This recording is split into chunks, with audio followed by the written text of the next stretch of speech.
Hi hello నమస్తే మన తెలుగింటి గుమగములకి స్వాగతం. ఈరోజు బక్రీద్ అండి. బక్రీద్ అనగానే మనకి గుర్తొచ్చేది ఆత్మీయత.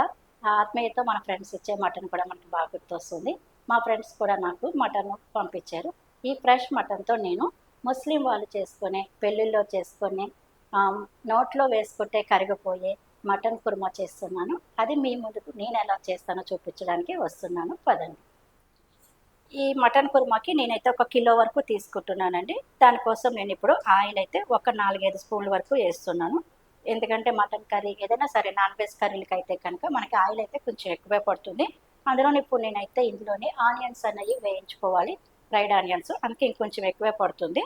అంటే కిలోకి దగ్గరగా మనకి 200, 150 వరకు అయితే డైరెక్ట్ పడుతుంది. అందుకే ఇప్పుడు నేనైతే ఆయిల్ అనేది వేసాను. ఇప్పుడు ఈ ఆయిల్ వేడెక్కిన తర్వాత ఆనియన్స్ అండి, ఫ్రైడ్ ఆనియన్స్ చేసుకోవడానికి ముందుగానే నేను కోసి పెట్టుకున్నాను. ఇలాగ చూడండి, ఒక పెద్ద పెద్దవి ఒక 4 కాయలు కోసినాను, ఉల్లిపాయలు. ఇప్పుడు వీటిని మనం ఇందులో వేయించుకోవాలి.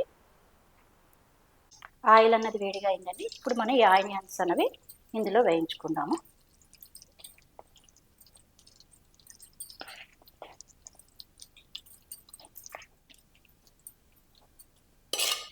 ఆనియన్స్ అనేది మనకి హై ఫ్లేమ్లోనే పెట్టి వేయించేసుకోవచ్చండి. అయితే చూసుకుంటూ ఉండండి, మరి ఎక్కువ మాడిపోకుండా కొంచెం హై ఫ్లేమ్లో పెట్టుకొని దగ్గరుండి ఒక 5 మినిట్స్ వేయించుకుంటే కనుక ఇవి వేగిపోతాయి. ఇప్పుడు చూడండి, మన ఆనియన్స్ అనేవి మంచిగా వేగినాయి. అయితే ఇలా ఉండగానే తీసేయాలండి. మరీ ఎక్కువగా మాడిపోయినాయి అనుకోండి, ఈ వేడి మీద మళ్ళీ ఆనియన్స్ అన్నవి మరీ ఇంకా బ్లాక్గా అయిపోతాయి వేడికి. అందుకని కొంచెం ఈ కలర్ రాగానే తీసేసి పక్కన పెట్టేసుకోవాలి మనము.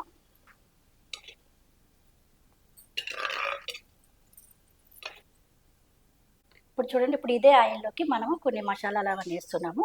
ఒక 5 యాలకులు వేస్తున్నాను, ఒక 4, 5 లవంగాలు వేస్తున్నాను, కొంచెము పువ్వు వేస్తున్నాను, ఒక 2 ఆకులు వేస్తున్నానండి, బిర్యానీ ఆకులు. వీటిని కొద్దిగా వేయించుకుందాము.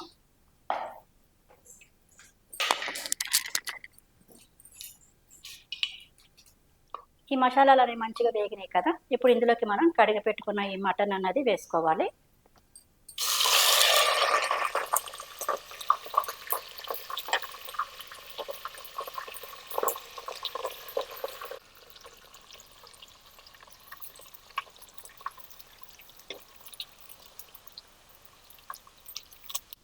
ఇప్పుడు ఈ మటన్ అన్నది హై ఫ్లేమ్లోనే అండి ఒక 5 నిమిషాల వరకు ఇలాగ ఉడకాలండి. ఈ ఆయిల్లో ఈ మసాలాల్లో ఉడికితే కనుక ఈ టేస్ట్ అన్నది, ఈ మసాలా టేస్ట్ అన్నది ఈ ముక్కలకు అనేది మంచిగా పడుతుంది. ఒక 5 నిమిషాల వరకు ఈ హై ఫ్లేమ్ మీద ఉడికిద్దాం దీన్ని, ఈ మటన్ని.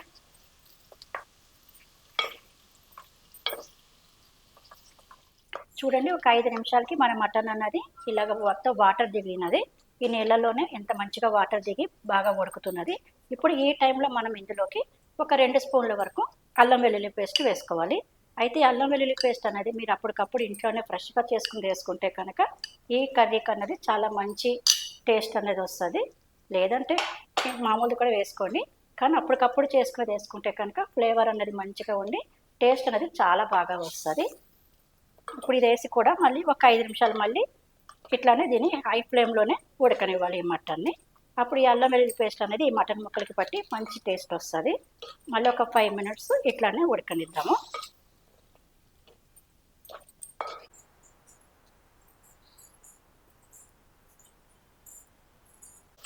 చూడండి, మళ్ళీ మన మటన్ అన్నది అల్లం వెల్లుల్లి పేస్ట్లో కూడా బాగా ఉడికి ఇలా చూసారా, ఆయిల్ అన్నది మంచి ఇలా పక్కకి తేలుతున్నది, మంచిగా ఉడికినది.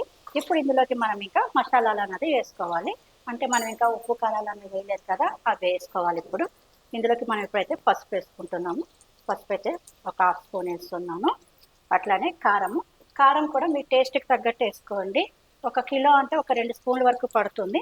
మాదైతే కారం ఆడించిన కారం ఈసారి చాలా కారంగా ఉన్నది, అందుకని నేనైతే 1.5 వేస్తున్నాను.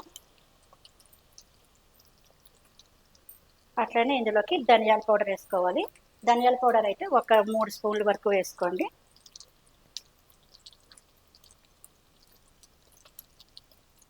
ఇప్పుడు సాల్ట్ అన్నది మీరు తినే దాని టేస్ట్ని బట్టి వేసుకోండి. కొంచెం మీరు ఎక్కువగా తింటే కొంచెం ఎక్కువ వేసుకోండి. లేదు మేము ఉప్పు తక్కువ తింటామన్న వాళ్ళు వాళ్ళ టేస్ట్ని బట్టి కొంచెం సాల్ట్ అన్నది వేసుకోండి. ఇప్పుడు ఇవన్నీ కలిపి మళ్ళీ ఒక్కసారి బాగా కలుపుకోవాలి. 1 నిమిషం కలిపితే ఇవన్నీ ముక్కలకి బాగా పట్టుకుంటాయి.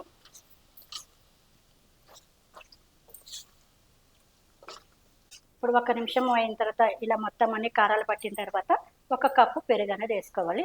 పెరుగు అనేది మామూలు డైరెక్ట్ వేసేసుకోవచ్చు. మామూలుగా ఇంకా చిలికి అట్లా ఏం చేయనవసరం లేదు. డైరెక్ట్ పెరుగు వేసేయండి. పెరుగంతా వేసేసి మళ్ళీ ఒక్కసారి మొత్తం కలుపుకోవాలి.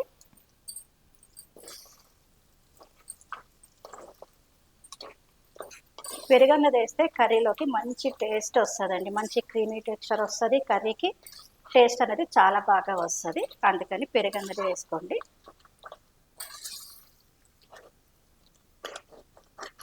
చూసారా, ఇప్పుడు పెరుగు అన్నది వేసిన తర్వాత ఎంత మంచిగా కలర్ ఎంత బాగా కనిపిస్తుందో మీకు కర్రీ అన్నది. ఇప్పుడు లైట్గా మనకి ఆయిల్ కూడా వదులుతున్నది. ఇప్పుడు దీంట్లోకి మనం వాటర్ అనేది వేయాలి. నేనైతే ఇప్పుడు డైరెక్ట్ ఇలా పాట్లో వండుతున్నాను కాబట్టి ఒక 2 గ్లాసుల వరకు నీళ్ళు వేస్తున్నానండి. ఒక 2 గ్లాసులు ఉండేటట్టు. అదే మీరు కుక్కర్లో వండితే కనుక 1 గ్లాసే వేయండి.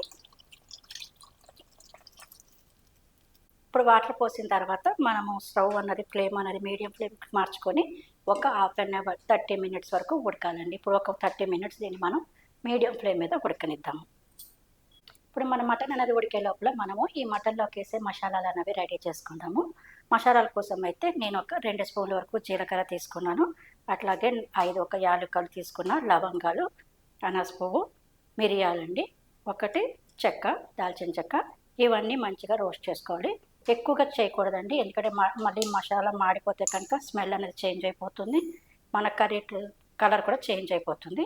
అందుకని తక్కువగా ఏదో వేయిస్తే మంచిగా ఉండేటట్టు లైట్గా వేయించేసి మనం తీసి పక్కన పెట్టేసుకోవాలి.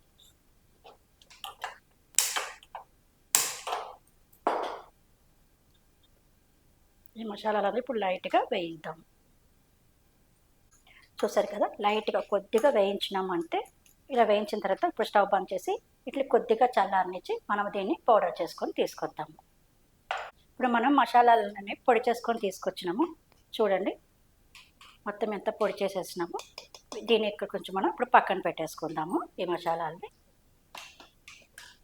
అట్లనే ఇప్పుడు ఇదే మిక్సీలోకి నేను కాజు అండి, ఒక 10 వరకు కాజు తీసుకున్నా, ఒక 7-8 బాదం తీసుకున్నా. ఇవి కూడా ఇప్పుడు ఇందులో వేసేస్తున్నాను.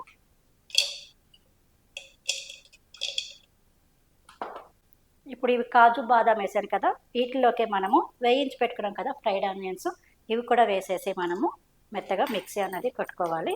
ఫస్ట్ మామూలుగా 1-2 సార్లు పలిసించుకొని ఆ తర్వాత కొద్దిగా వాటర్ వేసి దీన్ని పేస్ట్ లాగా తయారు చేసుకుందాము.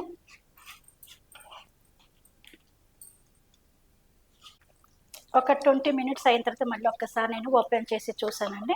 చూడండి, ఇదిగా మంచిగా ఉడుకుతున్నది. ఇప్పుడు ఇందులోకి మనం కొంచెం మసాలాలన్నీ చేసుకున్నాం కదా, ఆ మసాలాలన్నీ వేసి ఇంకో 10 నిమిషాలు ఉడకనిద్దాము. ఇప్పుడు మనం ఇందులోకి మనం పౌడర్ చేసి పెట్టుకున్నాం కదా మసాలాలు, ఈ మసాలా పౌడర్ మొత్తం ఇందులో వేసి ఒక్కసారి మంచిగా కలుపుకుందాము. ఇప్పుడు మనం స్టవ్ను కూడా హై ఫ్లేమ్కి మార్చేస్తున్నానండి. ఇప్పుడు హై ఫ్లేమ్లోనే పెట్టేసినాను ఇంకా నేను.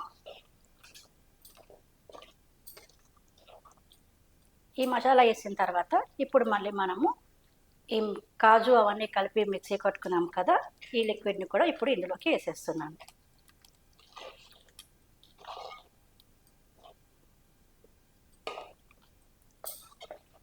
చూసారా, మొత్తం అంతా వేసేసాను. ఇప్పుడు ఇంకొక 10 నిమిషాలు దీన్ని ఇట్లానే ఉడకనిద్దాం. ఇప్పుడు ఒక 10 నిమిషాలు అయింది కదా, మనం ఈ మసాలాలు అవన్నీ వేసి ఇప్పుడు మన కర్రీ ఎలా ఉడికిందో అన్నది ఒక్కసారి చూద్దాము. చూడండి, ఒక్కసారి మొత్తం ఆయిల్ అన్నది పైకి తేలి ఎంత మంచిగా కనిపిస్తున్నదో. ఇప్పుడు దీన్ని ఒక్కసారి కలుపుకొని చూద్దాము. మంచిగా ఉడికిపోయింది. ఒక్కసారి మనకి ముక్క అన్నది ఉడికిందో లేదో అన్నది ఒక్కసారి చూద్దామండి.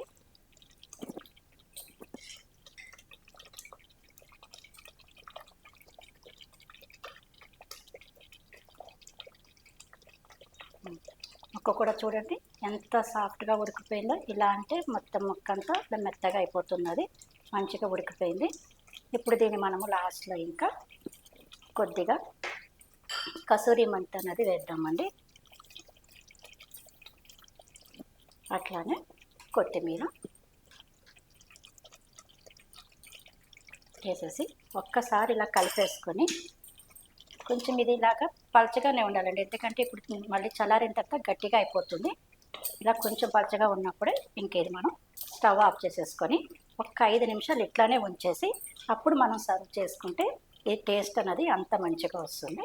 ఒక 5 నిమిషాలు నేను ఇట్లానే ఉండనిస్తాను మూత పెట్టేసి.